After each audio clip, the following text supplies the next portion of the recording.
Hi, this is Kenny Nguyen, and I am here to review Nick Spencer's final Spider-Man story called Sinister War. And it really hurts me to say this, but I did not like the story at all. It was pretty disappointing and underwhelming.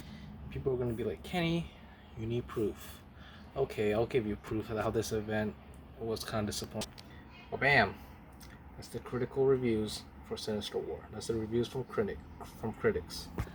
So as you can see, this event didn't do well with critics, and how do I say this? I don't think people should say this story is bad because the critics say so. But I personally read the story. I think it was pretty disappointing.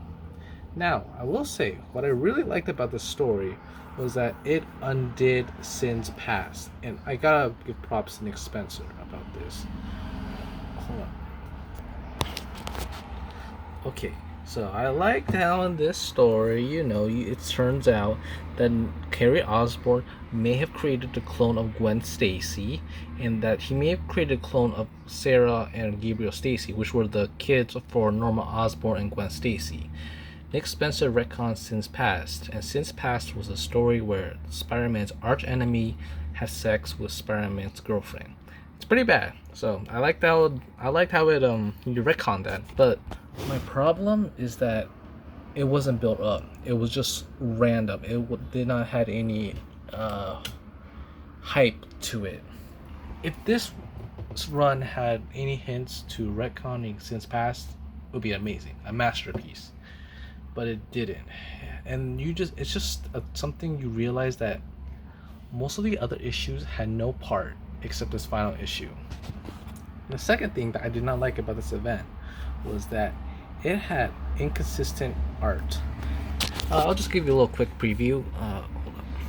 Okay, so you see this art. It's not bad. You see Doctor Strange and Mephisto talking, and you see it's not bad. It's not like I like it. It's Mark Bagley. It's not his best, but it's pretty good. And the first issue ends with Peter getting hurt by the Sinister Six, and then talks about Mephisto and Doctor Strange talking, and you think it's about one more day. Well, in the next issue, I was expecting some good art, and it looks like this. Yeah, that's pretty disappointing. As you can see, the art is so inconsistent. Like, come on, man. You're telling me this is Spider-Man, the most popular Marvel superhero of all time. The most popular superhero of all time. He has inconsistent, crappy art. And the ending was so mediocre. I mean, just look at this art. It's not that good.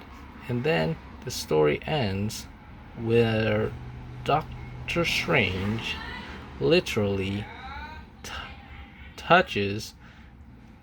Doctor Strange literally pulls out a Deus Ex Machina where he... where he literally destroys the centipedes. But the art was bad, and like I said, we thought we had Doctor Strange talking to Mephisto about retconning one more day, but it didn't happen. And that's the problem for me. Kindred is a boring character, and the plot for the story is literally 4 issues of Spider-Man losing and Kindred talking. That's literally it. So I just have no idea why so many people are hyping this up. And also, like I said, the art is so inconsistent. I mean, look at Batman's story. This is Batman's final story. Look how amazing James Jimenez art is. Like, come on, man. Like, look at this. It's great. Look at this. Like look at Poison Ivy. Look at Batman. Look at Oracle. Look at Spoiler. You look at Scarecrow. You look at the new Peacekeeper X. You're telling me that Marvel couldn't get great art for their most popular superhero, but for Batman they can.